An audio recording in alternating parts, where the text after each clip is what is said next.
কালী পুজো শেষ। ঠাকুর জলে পড়তে না পড়তেই শীতের মরশুম কিন্তু বেশ জাঁকিয়ে পড়েছে। আর তার সাথেই শুরু হয়ে গেছে মরশুমি ফুল গাছ আর সবজি গাছ কেনার তোড়জোড়।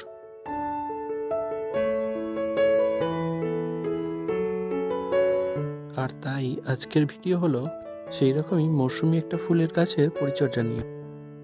ফুল গাছ বসানো থেকে একদম শেষ পর্যন্ত পরিচর্যা সবকিছুই কিন্তু এই ভিডিওর মধ্যে পাবেন। কিন্তু তার আগে এই যে দেখতে পাচ্ছেন, এই ভিডিওটা অলরেডি শেয়ার করেছি। স্ট্রবেরি গাছ কত সুন্দর হয়েছে এই কদিনের মধ্যেই, সেটা নিশ্চয়ই বুঝতে পারছেন। আর এই গাছটা, এর ভিডিওটা অলরেডি শেয়ার করেছি। বোগেনভিলিয়ার গাছ, এই কদিনের মধ্যে গাছটার গ্রোথ কেমন হয়েছে সেটা নিশ্চয়ই দেখে আপনারা আন্দাজ করতে পারছেন। সামনের শীতের সিজনে কিন্তু এটা ভালো মতনই ফুল দেবে। এই দুটো গাছের ভিডিওই কিন্তু এন্ড স্ক্রিনে দেওয়া থাকবে, আপনারা চাইলে এই ভিডিওর পরে গিয়ে সেগুলো দেখে নিতে পারেন।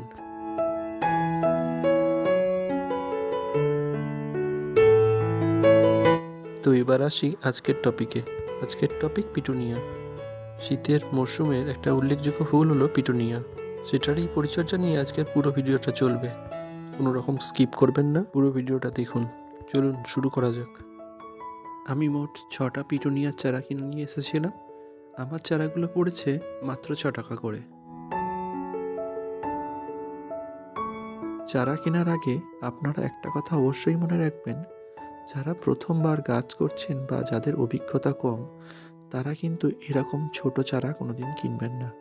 তারা কমসে কম এর থেকে এক সাইজ বড় যেটা পট আছে, যেগুলো মোটামুটি 12 থেকে 15 টাকা করে নেয়, সেই গাছগুলো নিয়ে আসলে তাদের পক্ষে খুব বেটার হবে।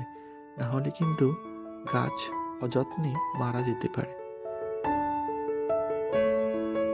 আমি এখানে 6টা 5 ইঞ্চি সাইজের পট নিয়ে নিয়েছি, আর তার তলায় একটা করে কলামকুচি দিয়ে দিয়েছি। এবারে নিয়ে নিচ্ছি আমার আগে থেকে তৈরি করা সার মাটি। যারা এই ভিডিওটা দেখেননি তারা কিন্তু চ্যানেলে গিয়ে এই ভিডিওটা দেখে আসতে পারেন, আমি ডেসক্রিপশনেও এর লিঙ্ক দিয়ে দেব।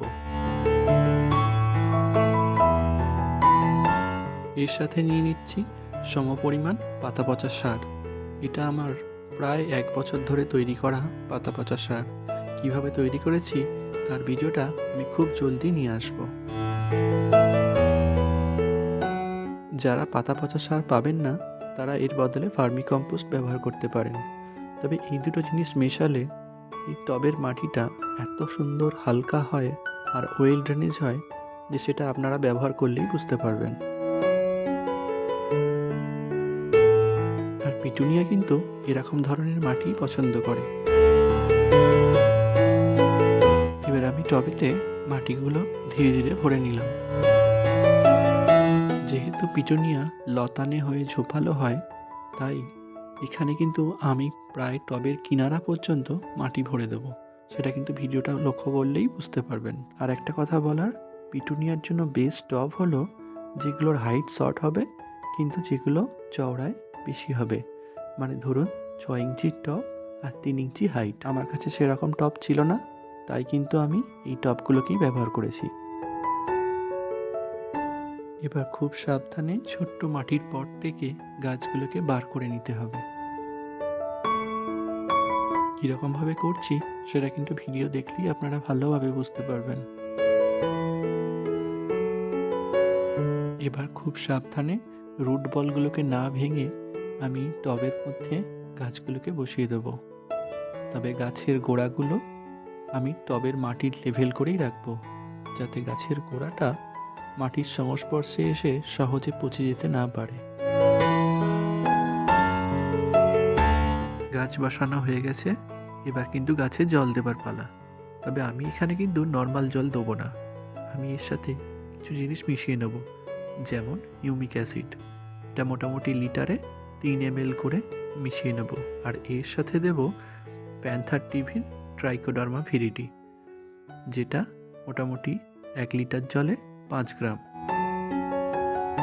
এই দুটো প্রোডাক্টই কিন্তু জৈব, তাই এখানে মাটির ক্ষতি হওয়ার কিন্তু কোনো সম্ভাবনা নেই। যারা এগুলো জোগাড় করতে পারবেন না তারা অবশ্যই একটা ফাঙ্গিসাইড কিন্তু জলের মধ্যে মিশিয়ে গাছের গোড়ায় অ্যাপ্লাই করতে পারেন, তাতে গাছের গোড়াটা ফাঙ্গাসের হাত থেকে দূরে থাকবে।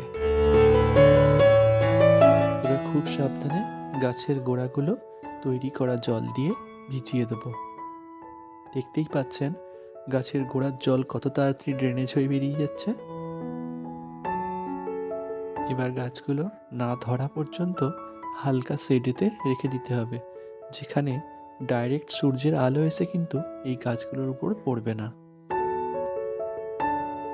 ভিডিওটা তোমাদের কেমন লাগলো অবশ্যই কমেন্ট করে জানিও, আর চ্যানেলটাকে সাবস্ক্রাইব করতে কিন্তু মোটেও ভুলে যেও না, কারণ এইরকম গাছের পরিচর্যা নিয়ে ভিডিও কিন্তু আরও অনেক আসবে। দেখা হচ্ছে আবার আপডেটেড ভিডিও নিয়ে। আজকের মতন আসি, টাটা।